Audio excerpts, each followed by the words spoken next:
We're with our favorite child psychologist, Katyana Azman, growing pains this morning. And today we're talking about dealing with body dysmorphia or body image issues in our children. Now, Katyana, maybe before we start, you can explain what body dysmorphia is.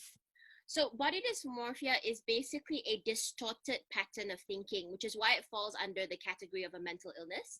So people with body dysmorphia generally have a very different image in their head of what they look like physically.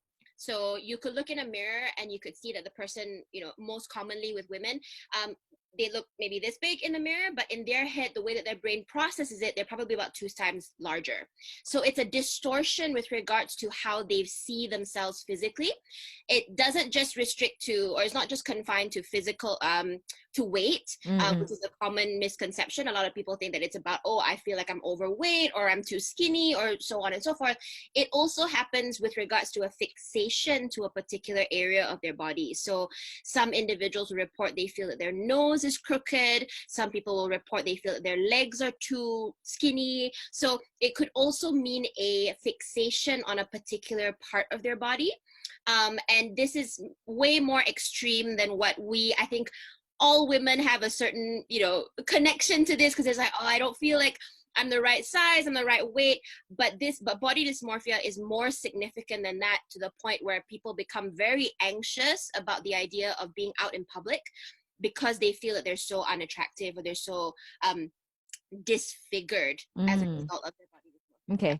But not all tweens or teens go through body dysmorphia, but majority of them go through some kind of body image issues. Yes, absolutely. So, I think it's just part of their development, and also the fact that they are in an age where most of their peers are going through it as well. So there's a lot of conversation about wanting to compete with regards to how they look. For girls, it's about looking a particular size. For boys, it's about being fit and having abs.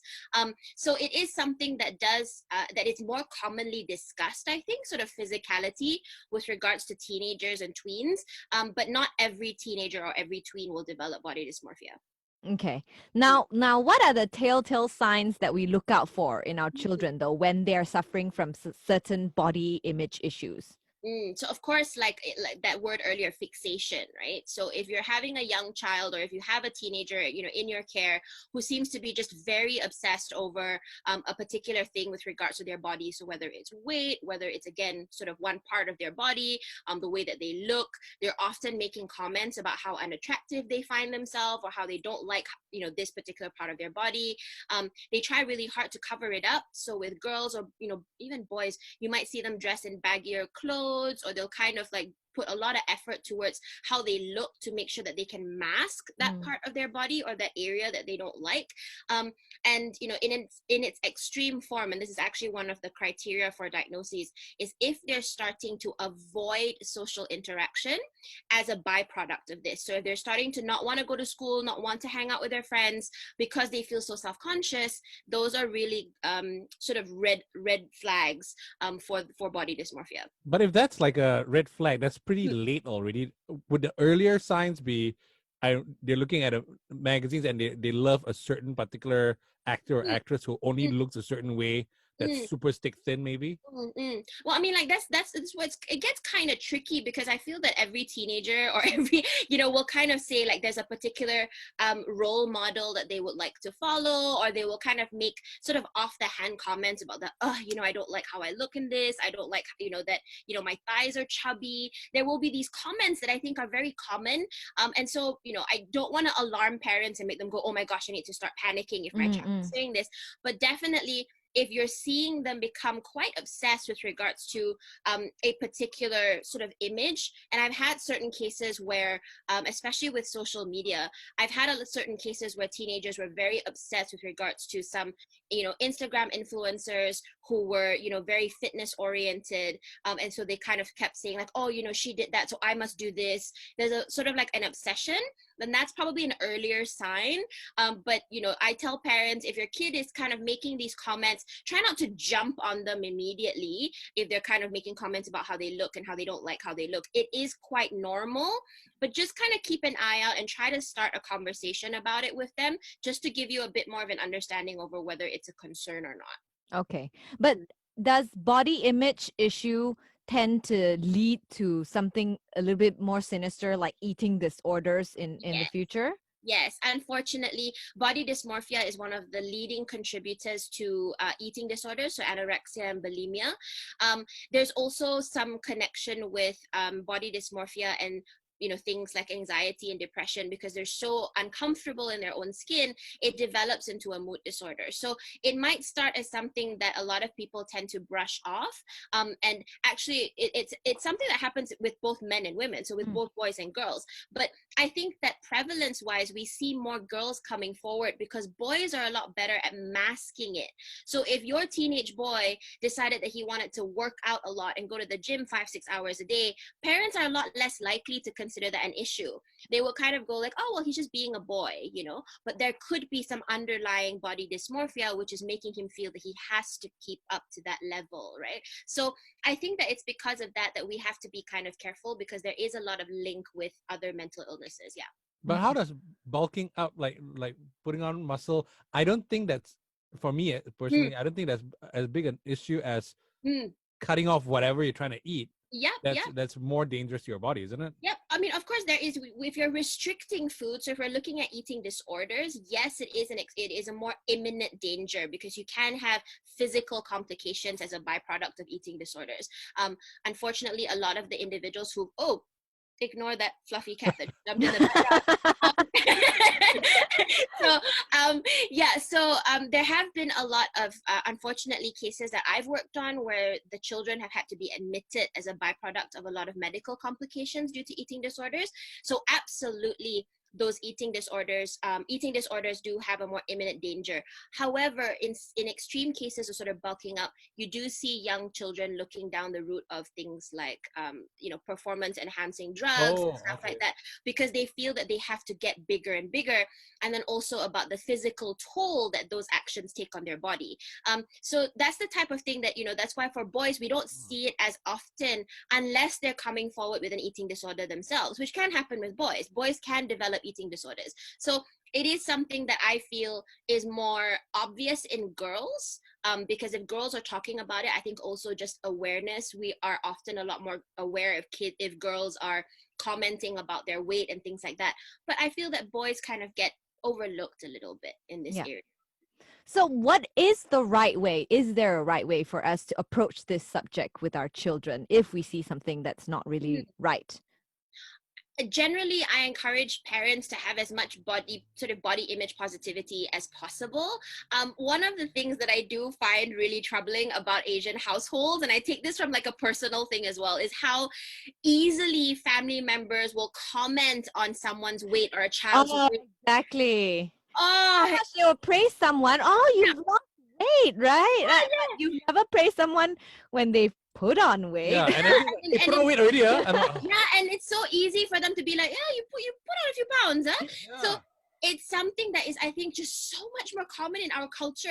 And so that is stuff that I try really hard to encourage parents to stay away from. Try to stop looking at the physicality of things, right? I always tell my young kids or my teenagers who come in with body image issues, I tell them like, it's tell me what you see, right? Because obviously, like for me, I might see a completely beautiful, healthy young individual, but then in their head, it's obviously the other way around. So I'm a big fan of getting them to bring in pictures or images of what they see in their head, right? So that way you get a really good idea of whether it's a distortion or whether it's just kind of like, I don't really like this about myself.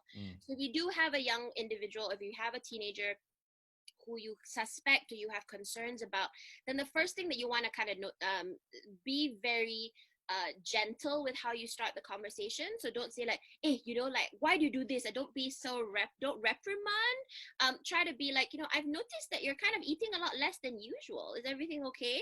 So try to make it sort of very conversational. This applies across the board with anything to do with mental illnesses, really.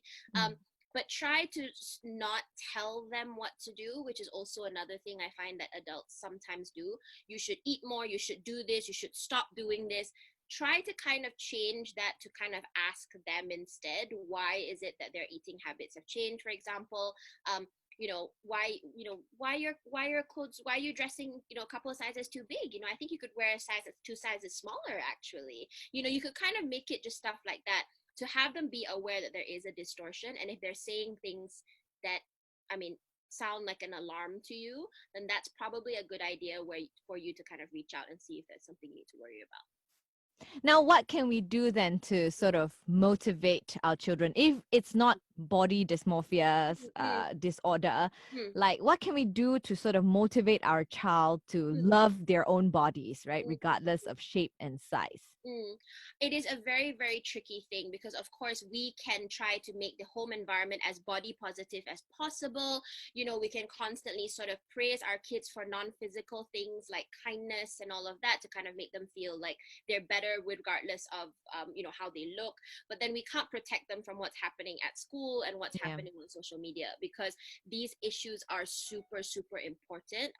In their sort of age group, right? So even if you're a teenager, and I actually had this conversation recently with one of my other clients who isn't so fixated on her body. She's actually quite okay with how she looks, but because everybody in her social circle is obsessed with it, she feels like she's kind of the odd one out if she's not thinking about dieting, if she's not thinking about, so sometimes there's also that peer pressure. So I would say the best you can do is to really try to keep a body positive environment. Don't kind of critique your child if they've put on a few pounds here and there. If your child has expressed an interest in working out or dieting, get involved so that you can be aware if it becomes sort of an extreme, right? Because if they're kind of dieting to the extreme, then one of the things I encourage parents to do is to encourage them to work with a nutritionist. So things like, hey, so I'm noticing that you kind of want to eat healthier. That's a really good thing.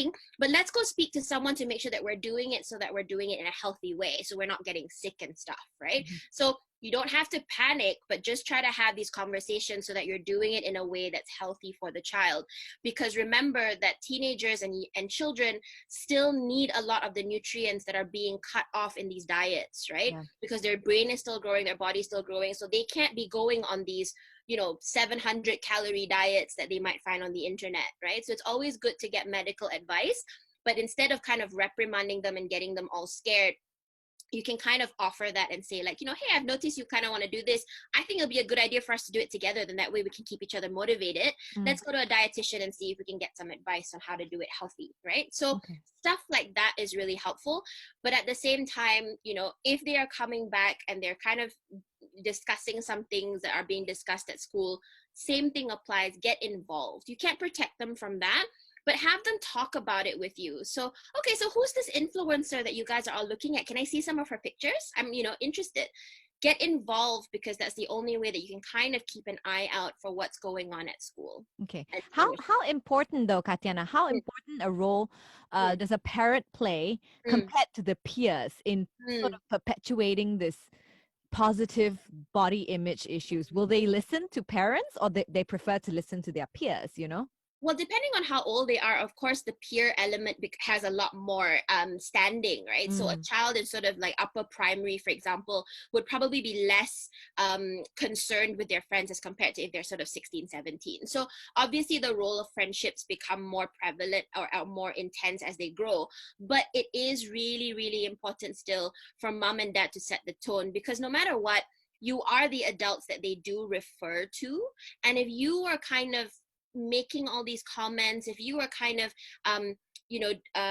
setting the tone basically that it is okay to have this negative image, if my mom and dad think that I'm so unattractive, it's gonna be permission for me to think that even more.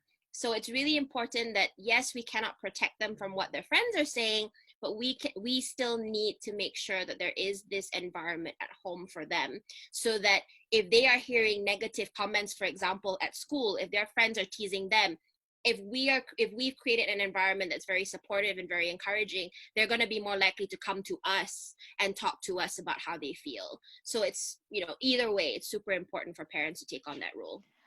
I'm I want to ask a personal question because Okay. my daughter, she's in rhythmic gymnastics, right? Mm-hmm. So Mm-hmm. her coaches, they're very competitive and they Yep. want their girls to look a certain Way. way, you know?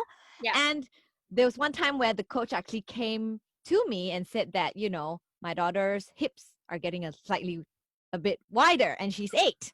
Okay.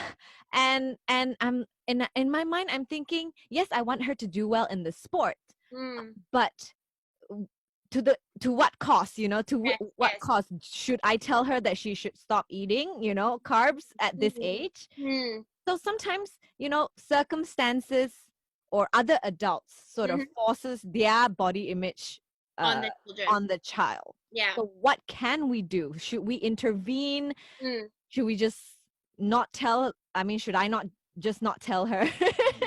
No. Leave it Yeah. alone? Yeah. Yeah, it is very, very difficult because, in those interactions, oftentimes the teachers or these people, these adults, are not really thinking about things like, oh, how will this child take it on? Because I'm saying it from an adult perspective. I'm able to rationalize and reason that, for the purpose of the image of the team and all that, like, you might have your reasons.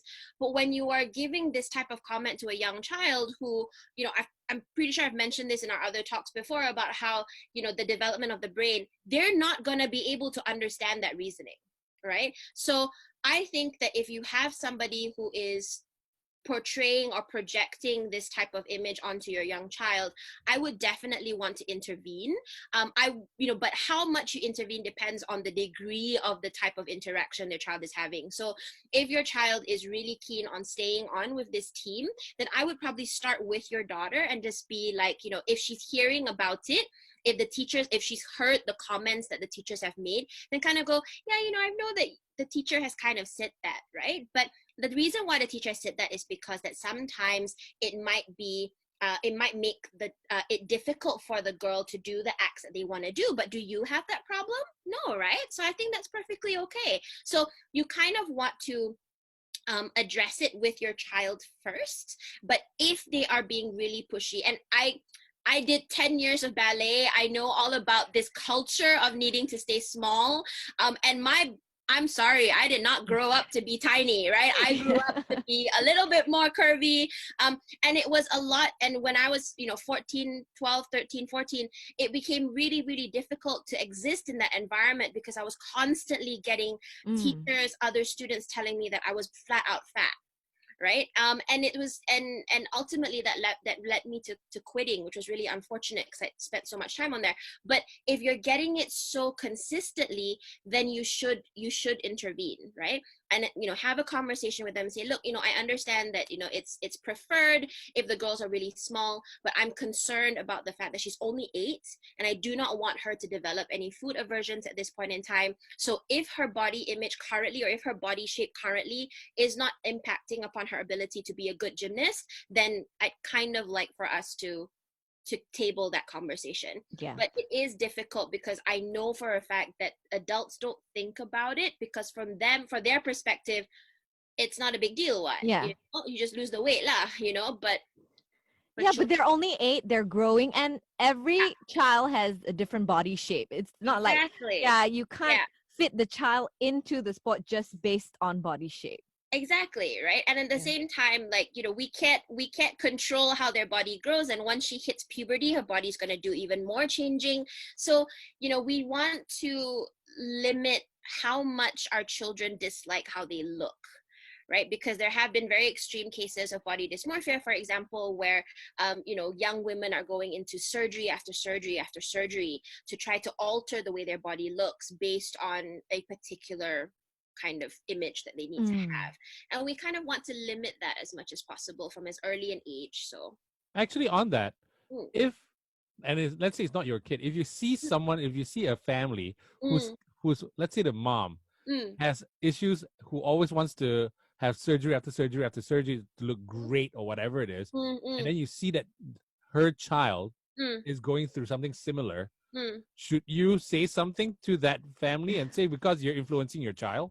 I hate to admit this, but there have been a lot of times where, and if anyone knows me personally will know, I have this strong urge to just casually pass my business card to a lot of parents that I see doing things out in public, and I've seen a lot of parents kind of like, at restaurants reprimanding their daughters, like, do you really want to have that? Do you really want to have dessert? You should really, cut down.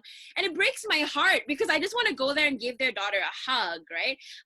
But in this particular case, like, yeah, I would, if I know someone personally who's doing this, and I'm seeing the daughter start commenting about how she looks, I would usually be the one to say something like, yeah, I kind of get why you're doing it because you might be older and you might have different, um, whatever mindset, but just kind of keep an eye out for kind of what the image you're projecting, or the message you're projecting to your child, right? That there's a lot that you shouldn't like about yourself. So I would say something. That's just me, but sometimes it can be a very sensitive topic, and in fact I do have a lot of young women who I'm seeing, who I know mom is at home kind of sending the message like, oh, you should stop eating this, you should lose weight.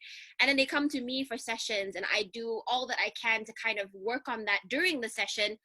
And then they go home and I know that Have that's it reversed, Yeah. right? Yeah. Because in that environment, right? so it's really tricky. So times like that, we really have to sit down, mom and dad down, and just be like, look, I can help your daughter in the 1 hour that I see her, but if I'm sending her back to this environment, you're just undoing everything. So your daughter's progress really depends on what you're doing at home, right? So you kind of have to have that chat. But it is a very, very sensitive topic, I feel. Now, in your experience, Katyana, if this was all left unchecked, for example, we just ignore all the signs, we just take it as it's normal for them to grow up and have some kind of body issue. Yes. How bad can it get? I mean, definitely we're dealing with the very high risk of the development of anorexia, bulimia, anxiety, depression. So all of the stuff I mentioned earlier, there's an extremely high risk of that stuff happening. I have had cases where, as a byproduct of, not having it sorted out, these teenagers started self-harming. So because they felt like they hated how they looked, they just were punishing themselves through self-harm. So, the prognosis has not, in my experience, been very good. If there is very clear signs that there is body dysmorphia, or at least a very distorted sense of body image, it doesn't usually work out very well. It's not something that, and I actually double checked this before our chat today, body dysmorphia is not something that goes away on its own. So I was trying to see whether it was something that historically has a tendency to just kids kind of outgrow. And all the research we have currently says that if it is body dysmorphia, if it meets all the criteria, it's not something that goes away or they outgrow. They need intervention, they need therapy. At my hospital, we kind of have like a team that works with it. So if I have a young child that comes in with any eating disorders or any body dysmorphia symptoms, we get pediatrics involved, we get nutrition involved, we get sort of everybody under the sun who can support this child. And we usually try very hard to help them based on their level. So even though, mom and dad, Cat, even It's all right. He's very like the guest star. Yeah, whenever I'm doing like calls like this, she's always like, I just want to see what you're doing. So it is something that we take very seriously in the clinical setting, because we know that it has so much potential to develop into something more severe. So yeah, definitely something that I would act on if I found out. Yeah. Okay. Is there anything though that parents can sort of help with, especially if the child is already deep into this body image issue? Always be on their team, even though you might not agree with what is happening, right? You need to be on their team, not encourage them, right? But to be on their team in the sense where they need to know that you're on their side.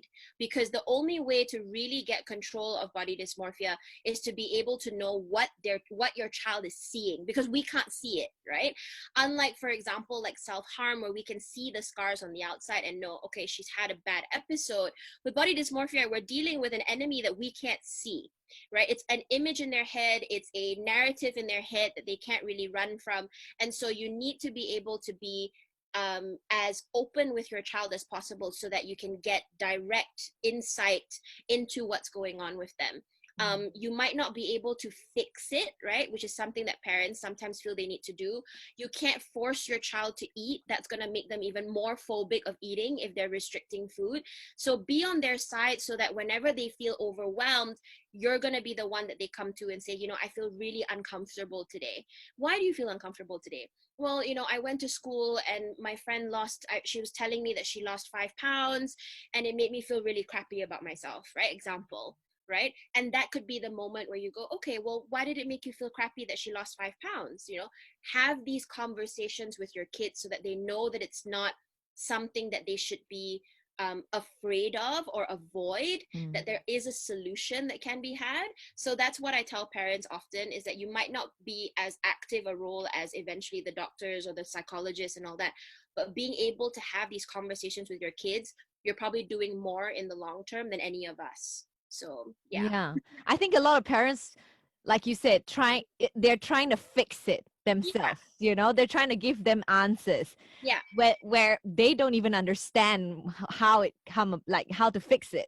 But I feel like that's a very normal parental instinct, wanting to fix it when your child is hurting, right? Yeah. I mean, I don't have any kids of my own, but I have like my 200 over clients that I see, and I want to fix all their problems. I think it's a very common thing, but sometimes if you are, if you don't know how to fix it, right, because you don't have the skills, there are resources available to you, but your role as being a listener and a cheerleader and being supportive is so much more important than anything that we can do sometimes. Yeah. Great. Yeah. Thank you so much. Once again, Katyana answered all my questions.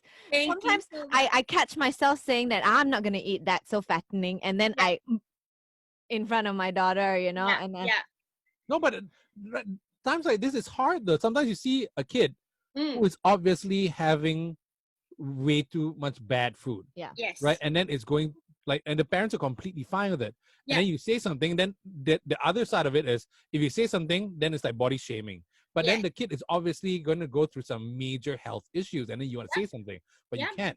Yeah. Right? Is that also technically body dysmorphia as well? I mean, like the kid he looks in the mirror and says, "I'm completely fine." Well, I mean, overly positive body image. Positive. Well, I think so. I mean, a lot of the emphasis of body dysmorphia again kind of looks more towards feeling that you look smaller than usual, or that you kind of have this distorted image. But I think if you are extremely overweight and you are extremely unhealthy, but then you have an image in your head that you're actually, a Victoria's Secret supermodel, or you're very, very thin, to your detriment, right? Then that could also be classified as body dysmorphia. Not as commonly discussed, but definitely so. Like, I was watching this documentary recently about this woman who felt that she would only be attractive if she hit 1,000 pounds.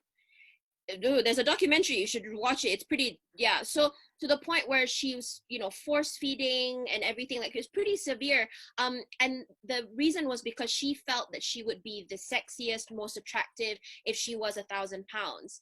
And so I would classify that as body dysmorphia, not as common as, the wanting to be smaller, but absolutely, if you have a distorted image in your head, that's considered body dysmorphia. Yeah.